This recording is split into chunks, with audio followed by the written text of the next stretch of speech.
would please keep your microphones on mute or your telephone if you're calling in on mute for now so we can avoid any unnecessary background noise. And then we'll go ahead and get started. I'm really excited about today's opportunity. So next slide, please. So Trust for America's Health, for those of you, many of you know us, right? But for those of you who don't, TIFA is an independent, nonpartisan public health research, policy, and advocacy nonprofit. And we are focused on improving the health of every individual and every community, making disease prevention a national priority, and with a health equity lens. And our Healthy Aging initiative is fairly new to TIFA. It's designed to encourage and incentivize public health departments to embrace older adult health and well-being as a core function. And we see this work as a logical extension of public health's contributions to longevity. And we've seen in COVID, of course, how important it is for public health practitioners to engage with other sectors to protect the health of all Americans. Today, we're looking at housing and public health's role in ensuring appropriate housing for older adults. Next slide, please. TIFA is developing a policy brief on this issue with recommendations that align with our 5 C's framework, the 5 C's of public health. So just to give you a really quick glimpse and a little bit of a teaser into some of these recommendations, under the connecting strategy, public health could work to facilitate connections between developers and local, state, and federal governments. Filling a significant housing need is good business, and government could incentivize or subsidize the development of safe and affordable housing through programs similar to the HUD Section 202 program.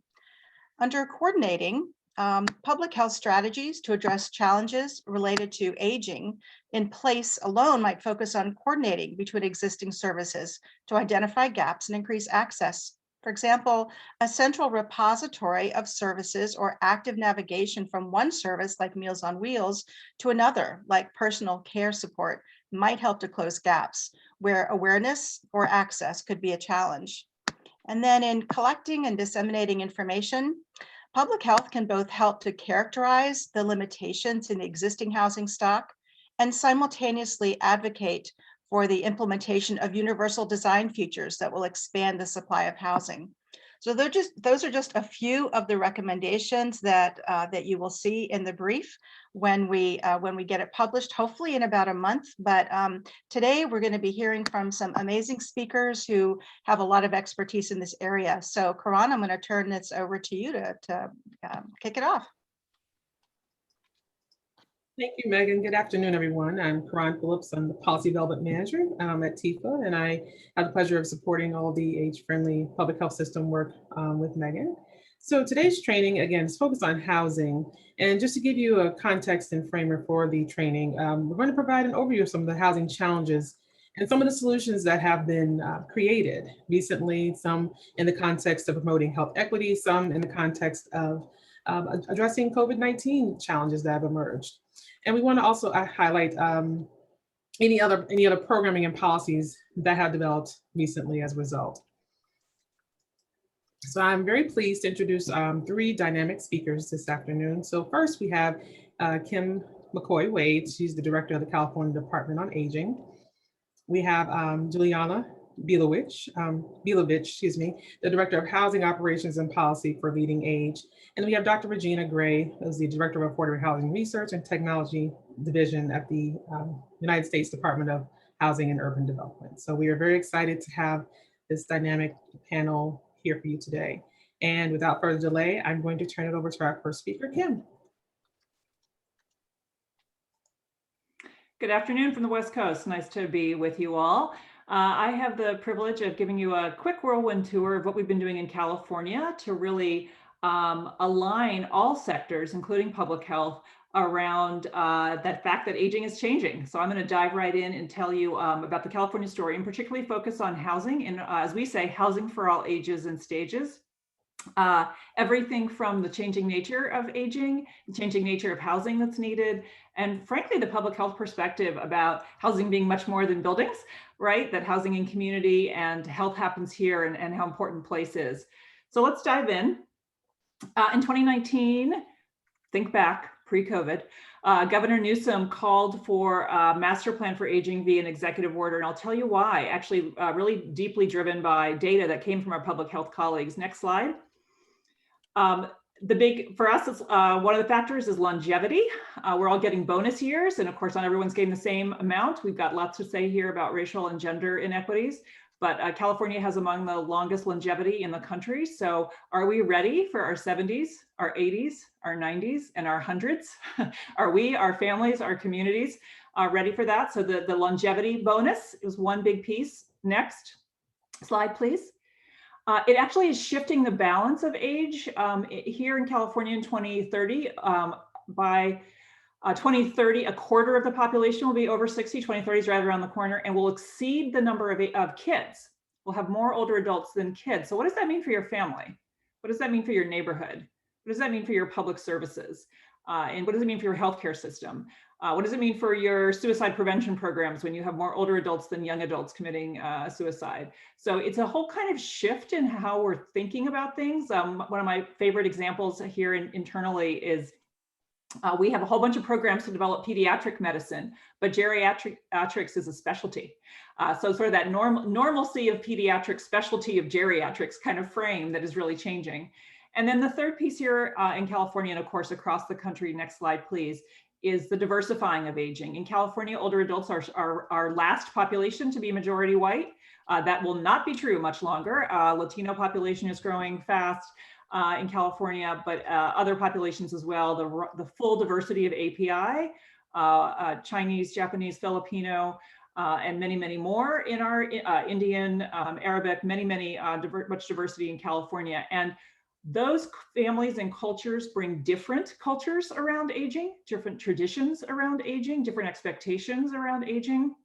You see in California, we have some of the highest live alones, particularly among our LGBTQ elders who may not have been married or may not be tied to their family of origin.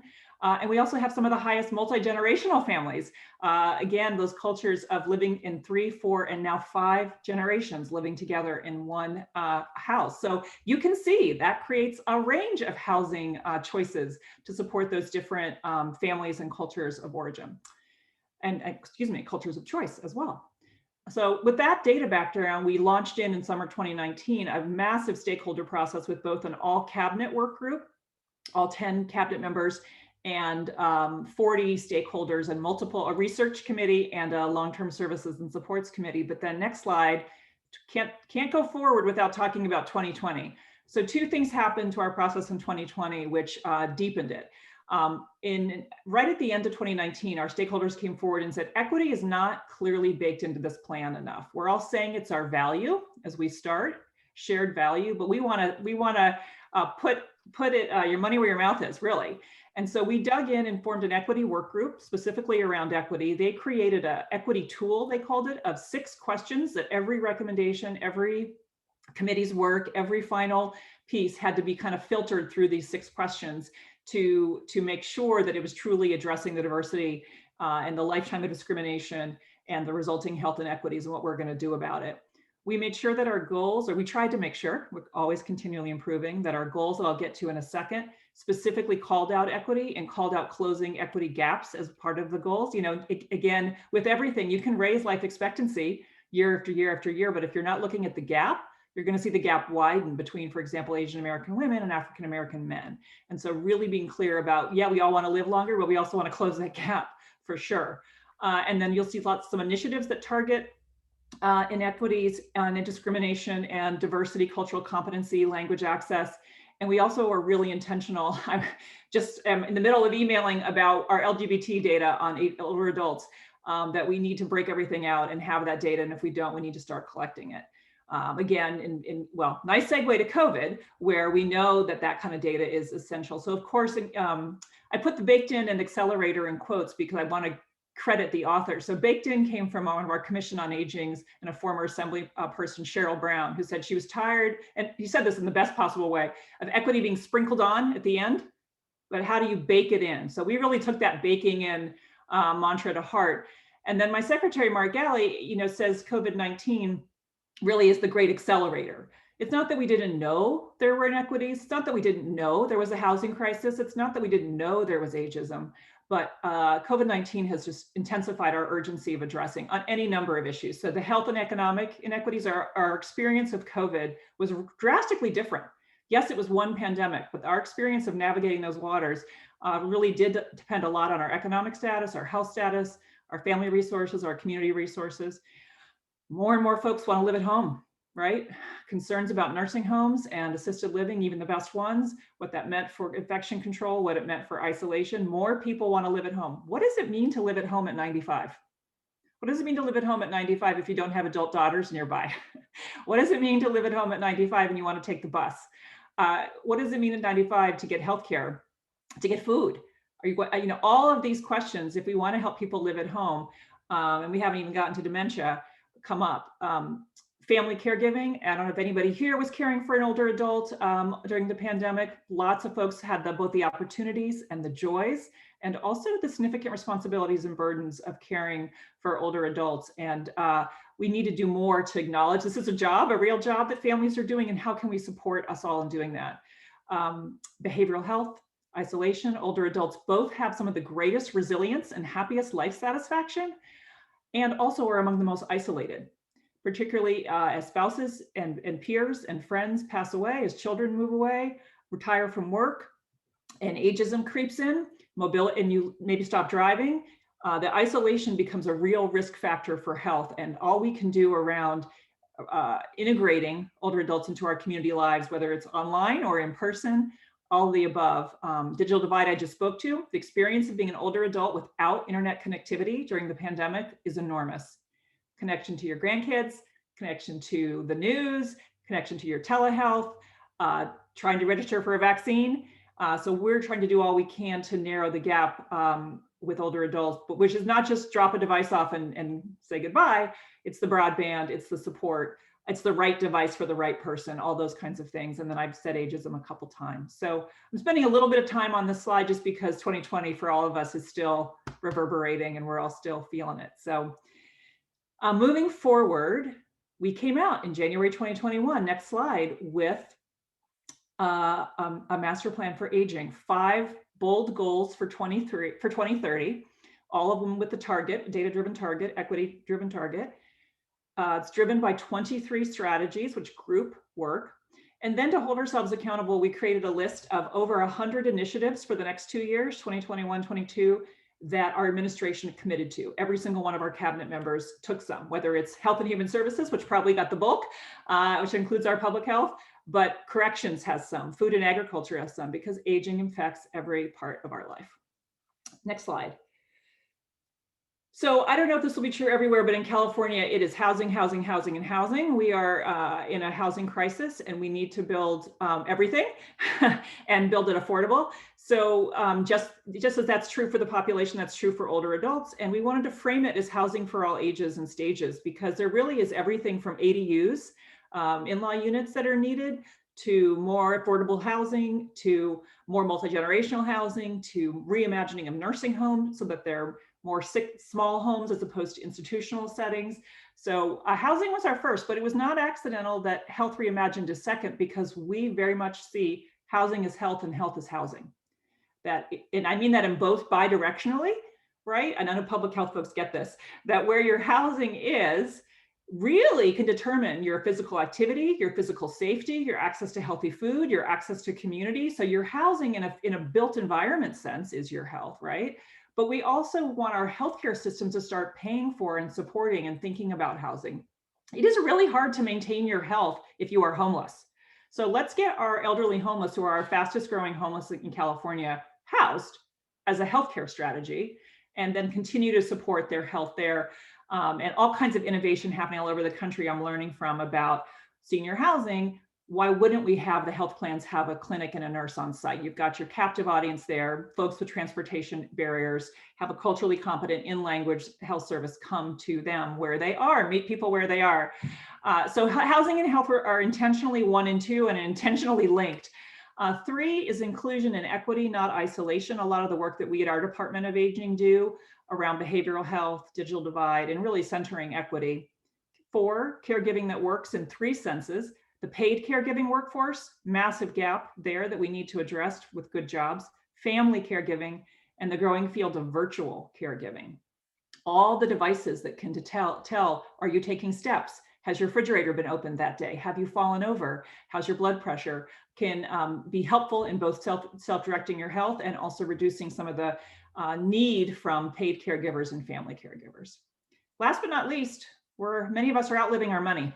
Goal 5, affording aging. A big problem in America is what we call declining downward mobility that starts as you age. Because Social Security is there, but of course, eroding over time. But many of us do not have pensions. Many of us do not have private savings for retirement. And so what that looks like is you don't live to 65. The good news is you're going to live to 100. How we afford that and don't create health and housing and other problems. So those were our big 5 framework that we released to try to boil the ocean of aging, because aging is everything. And I'll just go through a couple, spending some time on housing. Real quick, next slide. So as I mentioned, each of our goals has strategies behind it. And so in our housing, you can see our person-centered statement is that we will get to live where we choose as we age in communities that are age, disability, and dementia friendly and climate and disaster ready. It's very important in California as we seem to be continually in climate and disaster mode. So we need millions of new housing options, and our Secretary of Housing is leading the charge on defining that even further. But it's housing, it's transportation beyond cars. I always say the older population is the secret weapon in the climate movement. We are out of our cars. So help us have livable communities, walkable communities, other alternatives besides single passenger cars. Paratransit is not going to fill the gap at the rate we're doing, with all due respect to how essential that is. We have to re-envision our communities. Intergenerational outdoor and community spaces. Do parks work for everybody, the 8-year-old and the 80-year-old, right? How do we create those public spaces that are welcoming? And again, emergency preparedness. Do we know where people live who need transportation, who can't? We do now from vaccines, or we're certainly finding out. Are we going to leverage that when we don't have hurricanes? Nobody wants from Louisiana, but this is the Katrina lesson all over again. How do we make sure we're ready to help people move from wildfire in our state? And climate friendly. We're looking at our own self. We're going to reduce our travel footprint, reduce some of the ways that we have been energy hogs and aging at our senior centers and other ways. So trying to be part of the solution as well. So as I mentioned, it's not just pie in the sky, plan on the shelf for 2030. Next slide. We gave ourselves a lot. Oh, sorry. I'm not going to spend as much time on these other goals, but just to show that housing is everywhere.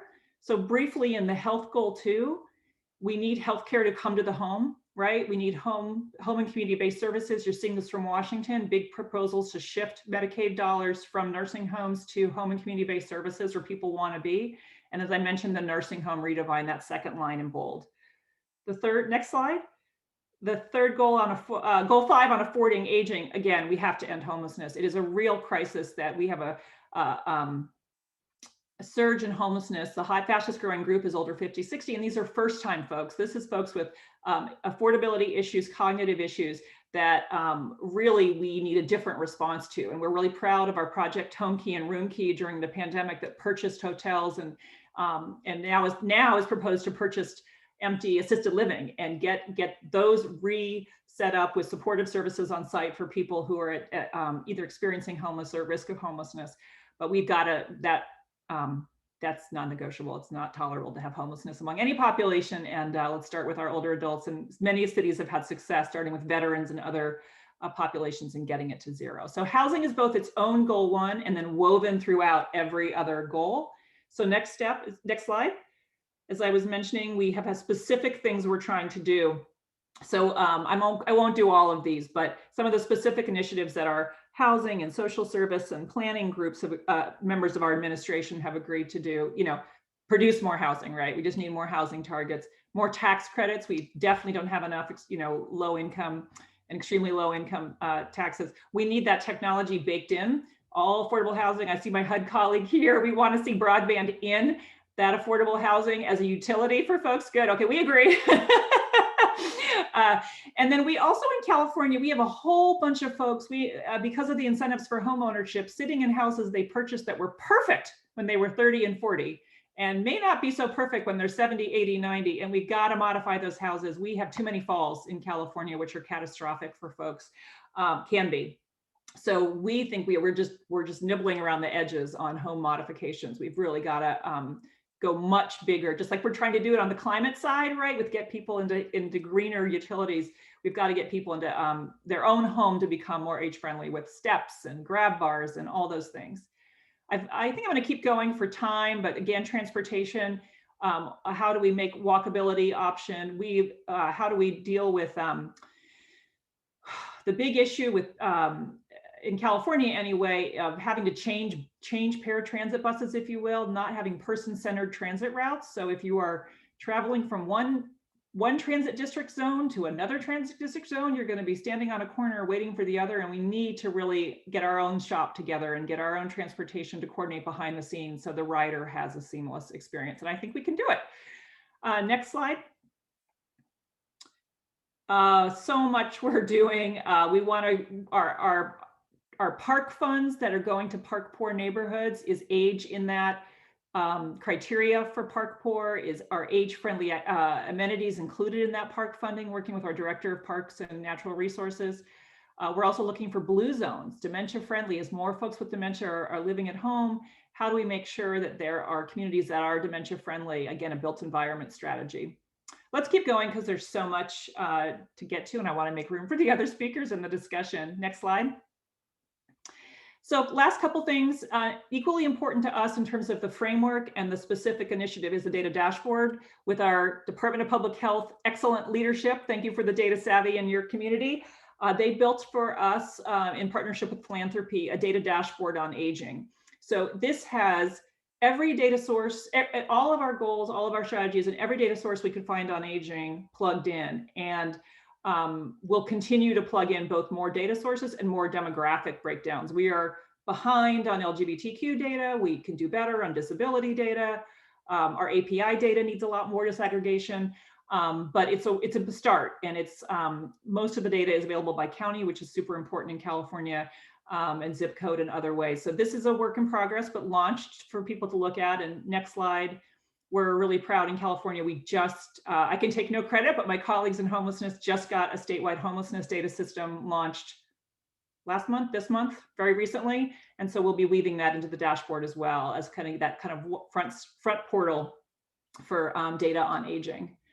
Next slide is more about just the terrible growth and high homelessness among older adults. And then lastly, I'll say, you know, our big goal, next slide, is that there are master plans all over the country and our state. So we have 3 counties that had master plans on aging before us, San Francisco, Los Angeles, and San Diego, but we have 58 counties. So we are challenging all of our counties to join. And of course, AARP has done great work in this area with age-friendly communities. And we've got dozens of cities who are on that train. And we are just about to announce that California is joining that as well. Once that gets all, it will be announced very shortly. But a key part for us is the local leader coalition, and we absolutely see public health. I mean, a big part for us of aging is it's not just a health issue. It's not just a health and human service issue. It is an issue for public health. It is an issue for transportation. It is an issue for housing, so that every issue you're working on both has aging layered in and has aging specific initiatives. So no question that the partnership with aging and housing has been one of the biggest ones and one of the most exciting ones as we figure out what it means and broaden the conversation from what it's typically been framed as age in place in the home I have and nursing home. It's kind of the 2 poles, and there's a whole spectrum in between of options that we both exist, that we need to support more, you know, in the HUD portfolio and other places, and other things we need to create as people want to live differently in different ways and have different resources. So I think it's one of the most exciting intersections is housing and aging, and I really look forward to hearing my colleagues in the discussion about what you're thinking about, seeing work, and where we still have work to do. Thanks.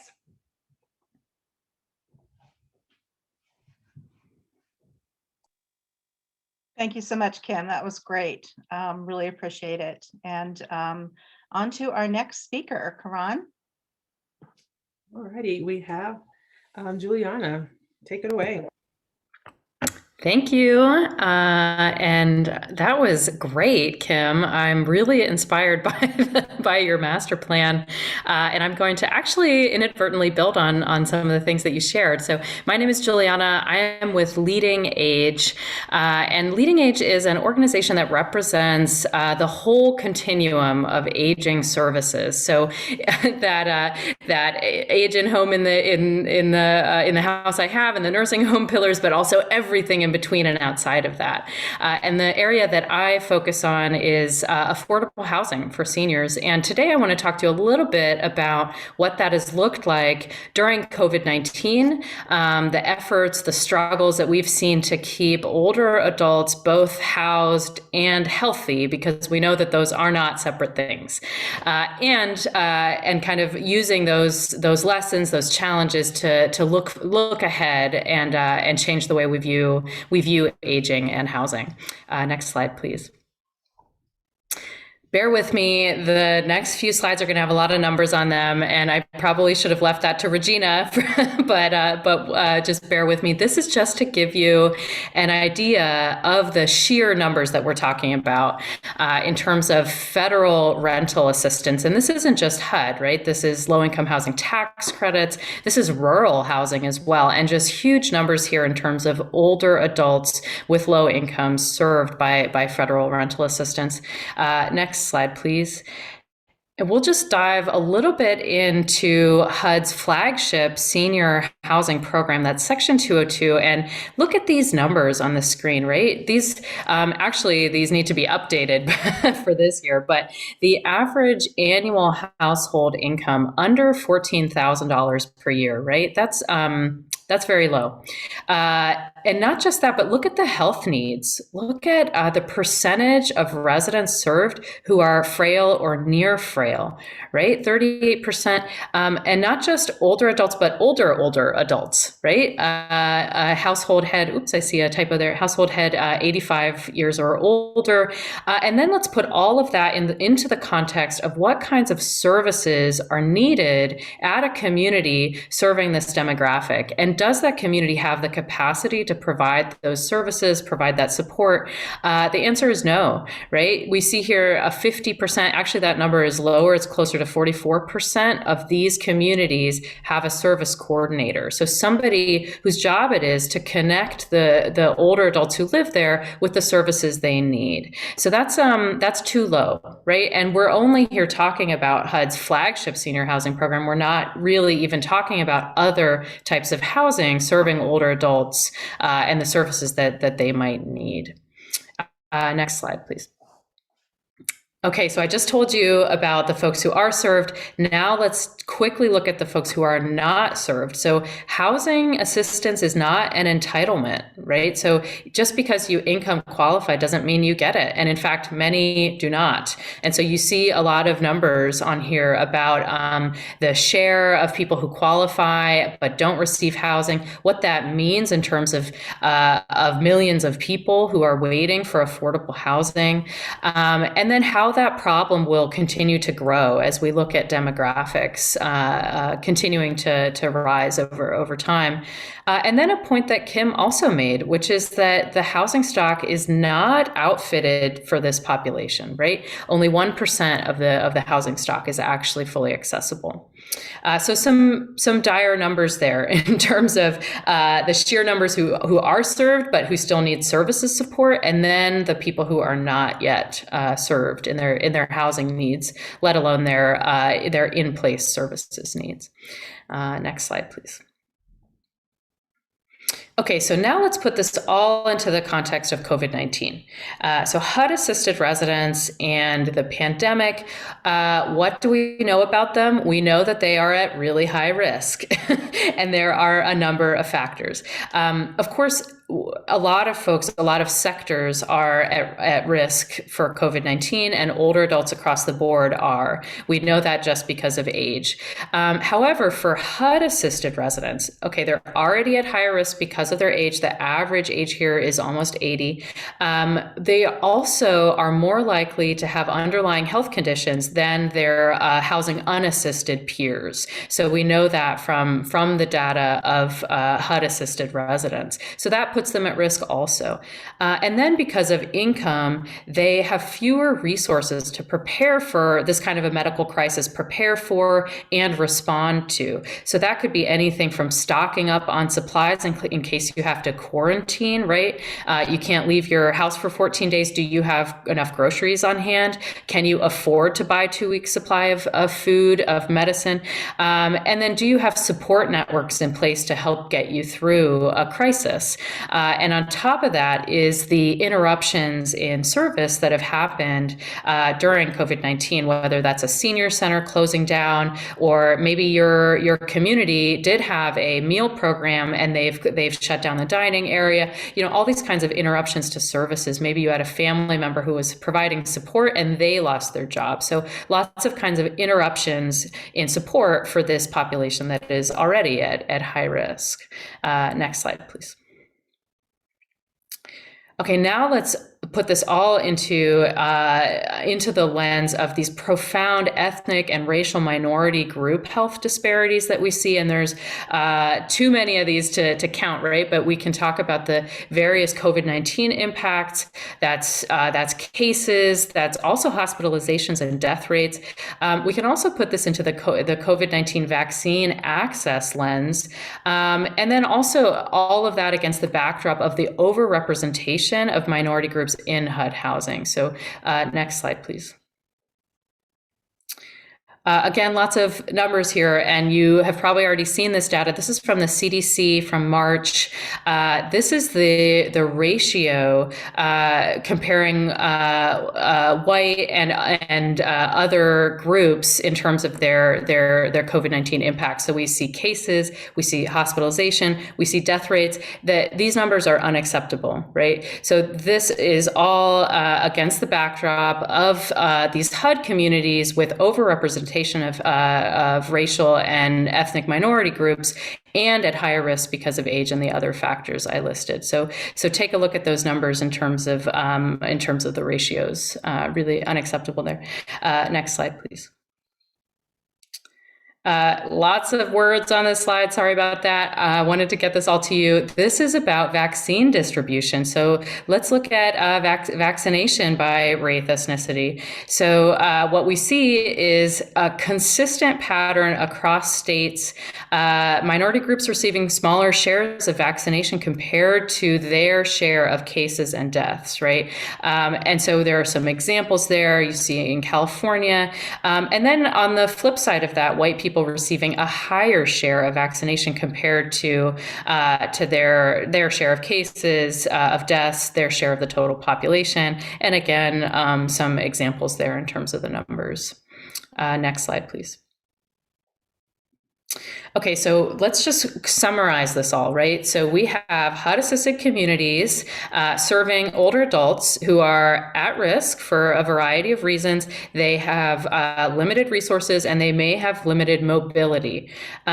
And then we have the community, right? The community could be the perfect vehicle to support these residents to age in place, in community, with health, with dignity.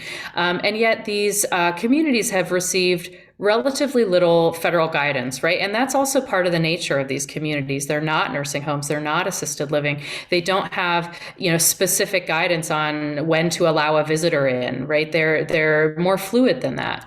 And yet the requirements that they do have are inflexible. So they're stuck in a really hard place to try to serve folks through this crisis. They also have really limited budgets and really specific allowable uses of funds to help keep residents as safe as possible throughout the pandemic. And throughout all this, these are independent living settings. So that means they're porous, right? They have limited staff. They probably don't even have somebody at the front desk who could take temperatures of people coming in. So there is a lot of risk. And a lot of work to do, right, to keep these communities safe and also use them as a platform for health throughout the community. Next slide, please. Okay, so here is what now we know the risk and the challenges, and here is what we know about what has happened at these communities over the past year. Here is a view. This is a survey that Leading Age conducts quarterly of our affordable housing provider members. We have thousands of members from across the country, right? This is not a scientific poll or survey. This is an informal poll. That's my little disclaimer. But you can see in October, we asked, are you aware of COVID-19 cases at your community? And I just want to make you aware of this wording. It's not, do you have COVID at your communities, right? It's, are you aware of it? Because residents are not required to report this, a positive diagnosis. They're not required to report their medical status to their housing provider. And a housing provider can't ask them and isn't in a position to share that information if they do become aware of it. So this is an estimate, right? And that means that these numbers underrepresent the reality. But this is what we know. In October, almost 60% of our members were aware of COVID-19 cases at their communities, at these communities serving really at-risk people. Right? That's a huge number. What do we see the next quarter in January? A huge jump. So this has not gotten easier. Right. The latest survey showed almost 3/4 of our members, our affordable housing members, responding, saying they were aware of COVID-19 at their communities. We're currently running the next survey. So if this training had been next week, I could have given you this quarter's numbers. I'm really curious to see how it looks now. Next slide, please.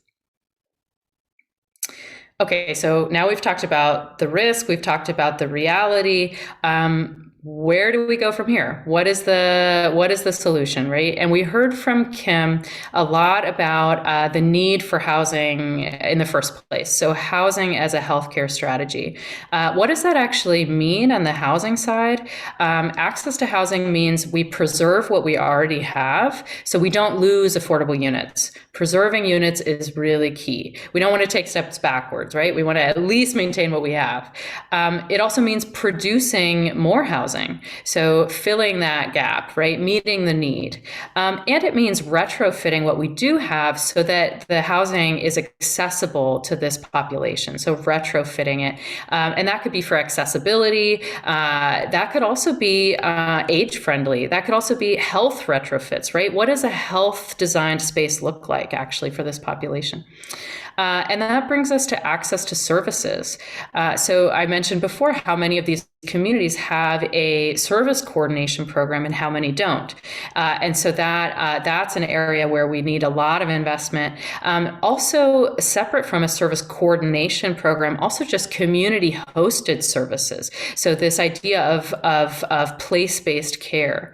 And that brings us then to connectivity, right? And so I mean this in a support network way, but I also really mean this in an internet and connected device way. So getting our older adults connected to the internet, bridging that digital divide, another equity issue here, that's major. And that's not just for the pandemic, that's way beyond the pandemic as well.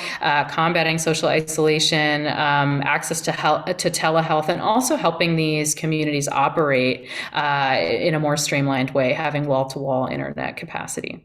Next slide, please.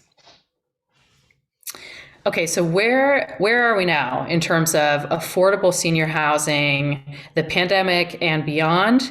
A lot of housing providers right now are trying to figure out how do we reopen, and I put that word in it's not really the right word for housing providers, right? Housing providers never locked their doors, so you can't really reopen them. Maybe they locked the door to a common area, and they might want to know if it's safe to reopen that. Maybe they moved all their staff off site, and their service coordinators, if they have them, them are doing virtual wellness checks if they have internet capacity. Do they need to move those on site? Can they reduce the frequency of wellness checks? Do they have a mask wearing policy on site? And does that need to be adjusted? So lots of questions, not a lot of answers, and a lot of risk. And so what I've put in the image instead is this idea of responsible recovery. So looking really way beyond reopening to this idea of how do we move forward responsibly and recover together. And so that's taking into consideration the federal requirements, state and local directives, but also figuring out how to navigate equitable recovery, right? So that everybody is coming along with you in your recovery. The health needs are there, the housing needs are there, all on this in this lens of, what does your community have capacity for? What are your limits? What are your opportunities as a housing provider? Next slide, please. And so that was the position that people are in now. But if we look forward into this idea of longer term resiliency, right? What does resiliency look like on various levels at a housing community? And this all leads to health, right? So what housing community systems do you need to adapt to be able to overcome disruptions, right? What does that look like? Do your operations can they weather most of your staff working off site? Can they weather most of your staff getting sick? Can your financial reserves cover costs that you never had before? A housing provider does not stock up on PPE. Can your systems overcome that? The next question, also very much rooted in health, is how resilient is the community, right? So do you have a service coordinator who's helping residents connect to health services? Do your meal plans have an approach that can switch from a common room service area, which isn't safe right now, to tray service, right? So how do you keep the community moving forward in a health perspective? Do you have telehealth capacity for everybody at the community? And that all of that leads us to this lens of resilient residents. How do we foster resilient residents at these communities? Residents who can become resilient to emergencies, whether it's a personal emergency, somebody having $5 in their bank account, that is not a resilient person, right? We need to build this up. Maybe it's an emergency. Maybe there's a fire at the community. Where does that person go? Do they have a support network? But maybe it's a health crisis, right? Maybe it's the pandemic. Maybe it's a personal health crisis. What kinds of resiliency do we need to build up for these communities, for these residents? And so those are the questions that we're looking at. And next time we do a training, I'm sure I'll have lots of answers for you. But this was the questions presentation. So next slide. I think that's it. Yeah. Thank you. Thank you, Juliana. And Dr. Gray, you are our next presenter. Great. Well, good afternoon, everyone. And I am just so inspired listening to Kim and Juliana because, we don't necessarily get outside of HUD in our own sort of spaces too often. And we don't, we don't often hear housing in context with health, and we believe that housing and health are inextricably tied. And so it's just very refreshing to hear that that language is that dialogue and discussion is continuing on. And so I just wanted to say thank you for wonderful presentations. I'm going to keep things fairly high level. Thank you, Juliana, but I probably won't be showing many numbers. I'm going to talk instead about some of the initiatives around health and housing, some of the studies that we're currently undergoing, and some plans for the future related to the Biden administration's goal to address health and housing and sort of more broader context of that. So let's get started. Next slide. So first, I just, for those who don't know, HUD is a pretty big agency. So I am in the Office of Policy Development and Research, which is the research arm of HUD. And our mission is to provide reliable and objective housing analysis, market analysis, and data to the people that we serve. We call them our constituents, but it's the people that we serve, and to provide reliable and skilled analysis that will help HUD and the people that we serve make more informed decisions. My division is the Affordable Housing Research and Technology Division. I am the director of this division, and we do more research around the building envelope, if you will. So on the housing side, we look at things like indoor air quality, design. We look at building science. We look at ways to improve the unit if it's an apartment, or if it's a home, ways to sort of build up that housing to make it more resilient, if you will. And we work with owners, builders, developers, and just housing industry to do that work. So I'll walk you through some of the initiatives and studies that we have underway. Next slide. Before I get to that, it might be useful to just walk you through HUD's strategic goals. Some of these are very important as we're talking about equity, as we're talking about COVID-19 and sort of the broader efforts to address homelessness and all of the challenges that we face in the 21st century. So just walk you through these really quickly. The first goal is to build wealth through home ownership, to expand ownership through credit access and homeownership preservation tools. I'm sure that Juliana at Leading Age has been doing a lot of this training around home ownership and home ownership preservation, preventing and ending homelessness through housing assistance, and access to decent quality housing, preventing and ending housing discrimination. This is the equity piece. I'm sure that most people have seen Secretary Fudge's latest presser that talked about bringing back some of the fair housing tools and having a sort of keener focus on addressing fair housing and promoting education through that and enforcing fair housing laws. Building and rebuilding communities through community investments, whether it's a thriving community or a naturally occurring retirement community. We'd be doing some work with looking at these older communities that are in great need of investments and rebuilding. Adding rental housing supply to improve affordability and housing quality. This is through expanding credit, through grants, and other initiatives that we offer. And then finally, learning and sharing knowledge. And this is where PD&R, or the Office of Policy Development and Research, where I am, learning and sharing knowledge to achieve all of these goals through high quality research. So let me just walk us through some of this. Next slide, please.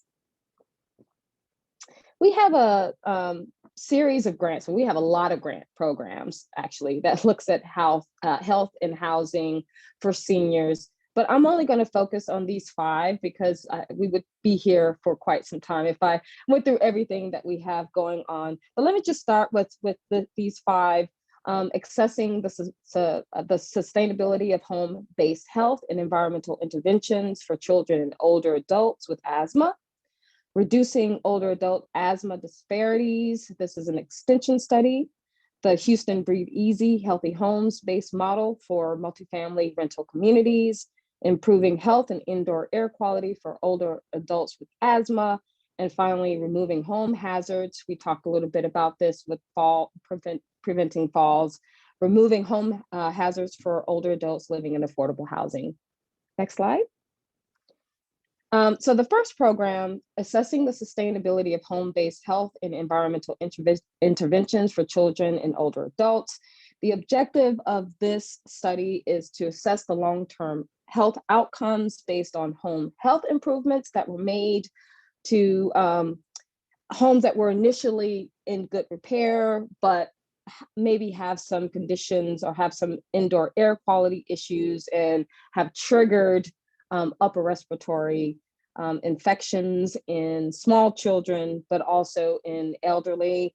We are going to study whether or not the additional interventions looking at improving indoor air quality actually leads to better health outcomes for these for children and for adults enrolled in the study. Next slide.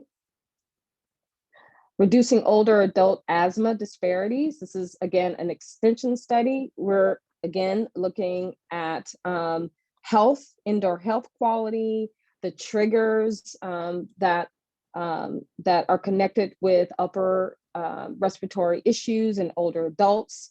Asthma is the focus of this study. The only difference is we are going to be enrolling people from the Lowell Community Health Center.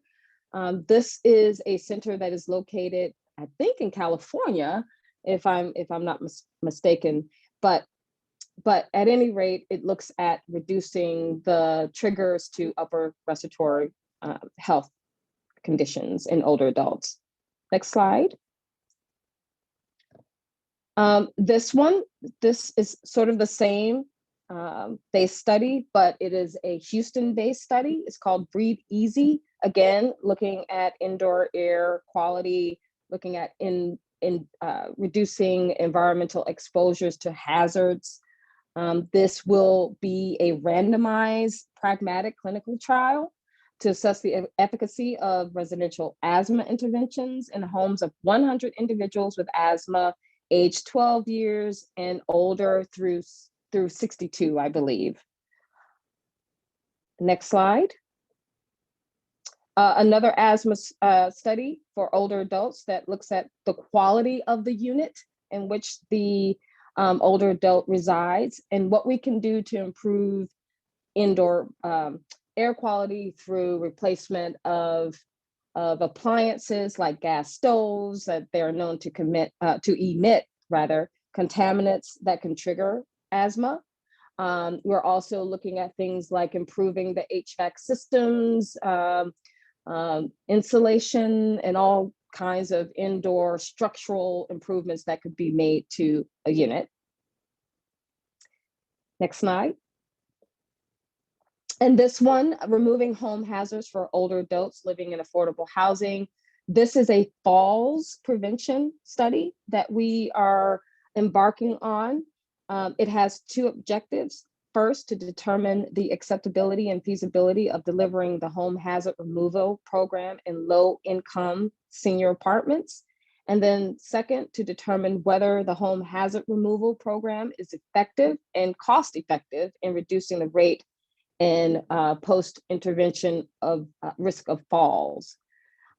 We know some things about this program. We are seeing a reduction in hospitalizations and overnight stays and long-term stays related to falls. And we're just building on some of this work.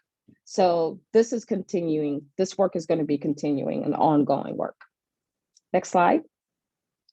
So let me just walk you through this. I know this is a lot on the slide. I'm not going to go through everything, but I do want to give everyone a sense of the PD&R sponsored research that we're doing around home modifications, accessible design, falls prevention, even help for veterans with disabilities, seniors with disabilities, and so on and so forth. These slides will be made available to everyone, so don't worry if I don't get through everything. So I'll start here with the first study, is assessing the cost and benefits of Chicago's Home Mod program. This is a program out of the city of Chicago for low and moderate income people who are under the age of 60 and who have disabilities. Even though this program is for persons with disabilities, it also includes aging Americans 55 years plus. The study used Chicago's Home Mod program to determine whether the home modifications that were approved by the city are generating positive outcomes for those who are enrolled in the study, and also reducing the cost of operating the program for Chicago in particular. We have found that although some of the upfront cost of the modifications tend to be fairly expensive, that even moderate renovations or retrofits to a home make all of the difference for people who are residing in the home. I'm sorry, I meant to say next slide. Right. So we are finding that for those grantees who receive community development block grant funds, that the cost of operating home mod programs are relatively minor, and we're learning good results from this study.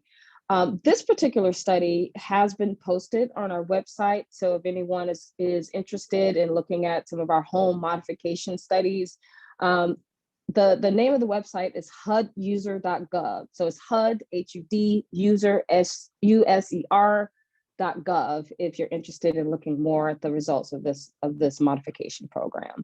Next slide. So the research prototype testing and evaluation of accessible design retrofits in semi-detached and non-detached homes. This is a study, we're working with an organization called Home Innovation Research Laboratory. It is a lab that is located in Upper Marlboro, Maryland. We are looking at the process of developing up to 8 research-based prototypical building configurations. And that this is reconfiguring rooms, bathrooms, kitchens,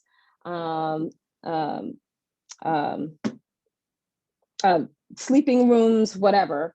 The point is that we are looking at the least cost and most practical approach that will be used to make the home or the unit more accessible.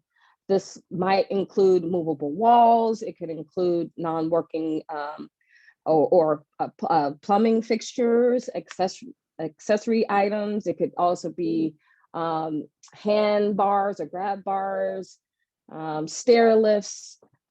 So this study is ongoing. We hope to finish the study in another year or so. But stay tuned for the results from that. Next slide.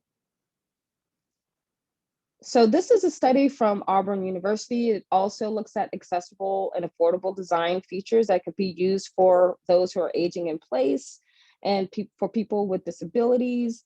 It involves the development of smart home technologies for people with disabilities and for older Americans aging in place. The goal is to move beyond sort of the home design in general and to focus more internally on the internal structure of a unit or a home to make physical improvements for those who are aging in place and or who have disabilities. Next slide. And finally, this is the University of Florida study that looks at small detached homes and also small attached homes. So these would be sort of like your garden style apartments, for example, and the smaller homes that could be used, that we could look at to do some retrofitting and do some accessible design retrofits in these smaller attached homes. And I won't go through all of this, but essentially the lab testing is continuing. We should have the results of this in another year or so. Next slide. And finally, we are embarking on an evaluation of HUD's older adult home modification grantee program. This program is out of the Office of Lead Hazard Control and Healthy Homes at HUD. They are launching this grant program to help older adults function better and remain safely in their homes. This is a sort of moderate to high level retrofitting program that we're starting. Grantees will deliver high impact, low cost, person-centered home modifications to low income older adults. The goal is to enable homeowners to live in their primary residence as independently as possible so that they perform without difficulty without difficulties, activities of daily living, and with instrumental activities of daily living between intake and between 6 to 9 months of post-home modification. That program is about 6 months into the beginning. So we hope to give you an update on maybe later, maybe in another 6 months or so. Next slide. And finally, we have done an evaluation of the Johns Hopkins Capable program. It is a community aging in place, advancing better living for elders. I'm sure that most people have heard of Capable. This was a very small pilot study that we did. And we did find, as a result, a reduction, again, in hospitalizations. We also found that a reduction in the cost of doing home mods if we do only the marginal retrofitting to homes, that we're finding that older adults who live in these units are fairly happy with the program and fairly happy with the supportive services that often go or often are complementing the Capable approach. This study should be posted on huduser.gov within the next 3 to 4 months or so. Next slide. Here, I just want to give just a brief overview of the partnerships, and this is going to be important for your edification. And I won't go through all of these, but I will just give you some indication of some of the work that we're doing. So for the indoor air quality studies, we are working closely with CDC, NIH, and EPA. These are annual studies that we do, annual grant-based studies that we oversee. I also want to mention that HHS and HUD are working together and have been working together now for almost 10 years on a major data matching initiative. And this basically is working with administrative data sets from each of the agencies to match information and to be able to ask a series of questions related to health and housing that impact our the people that we serve, our constituents. That is an ongoing initiative, and we are producing several related studies, one looking at food inequality or food insecurity and access, things like smoke-free housing. We will be doing some work looking at COVID-19 and asking some questions about COVID-19 and indoor air quality and ventilation in public housing in particular. And continuing on, the CDC, along with HHS, are doing a lot of work around supportive services and COVID-19. Some of those programs, I think, were discussed earlier. And then I think I mentioned the public housing and COVID-19 supportive services. We are doing some of that work for around children, but we also plan to do more around older adults. We have a mapping and data analysis initiative that we're looking at to map where the most significant cases of COVID-19 are around the country and how we can get a better handle on sort of these clusters of public and assisted housing that, where the greatest challenges are around the country. So that is ongoing work. And I just want to mention really quickly the built environment, place-based initiatives that focus particularly on senior outcomes. We're looking at Medicare, Medicaid, or CMS data to see how well we can align some of that information with some of the work that USDA is doing around greening and beautification projects. We're interested in how that has served the older population in reducing social isolation. There's some evidence there that the greening of affordable housing or the greening of communities actually helps older adults overcome social isolation. And then finally, just really quickly, our work with AARP. We are going to be looking at accessory dwelling units, some research there, some research on shared housing and how the shared housing concept has helped to address social isolation amongst older adults. And also looking at things like beautification, built environment projects, the livability agenda that AARP has developed, walkable, bikeable communities, etc. Next slide.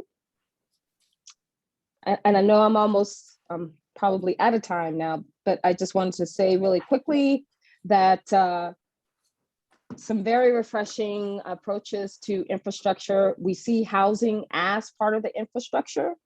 HUD will have a huge role in the infrastructure bill, one of the 5 agencies that will be working on infrastructure related projects. That includes built environment impacts on our communities, place-based themes around livability and resilience. That work is going to be ongoing. The equity piece, we're going to have a major initiative looking at equity and centralizing equitable approaches to housing. More on that once we know where that's going. And then finally, the climate agenda is going to be huge. Again, HUD will be working with EPA, DOT, or Department of Transportation, FEMA, and others on a climate adaptation agenda. For older communities with naturally occurring retirement communities, I think we call them, we're going to be looking into doing a lot of investments, place-based investments in these communities, looking at things like Connect Home USA to expand broadband, our rental assistance demonstration program and low-income housing tax credit program, and how those programs have invested in our communities and so on. So I'm just going to stop there and thank everyone. Last slide, thank everyone for this. And again, if you have any interest in a lot of the work that we've done, huduser.gov, that's HUDUSER.gov is the place to go. Thank you. Great. Thank you so much, Regina, and to Juliana and Kim as well for amazing information. So much great work that is happening at all levels. We're so appreciative of your time, and thank you to our attendees for hanging in there with us today. We really appreciate it. If you do have questions, please feel free to send them on to us at AFPHS@tifa.org. And we can try and get some answers for you from our panelists if there are questions. But again, thank you all so much, Juliana and Regina and Kim. Really appreciate all the work that you're doing for older adults and housing. And we look forward to staying connected with you all. And we will be sharing the slides and a link to this recording afterwards.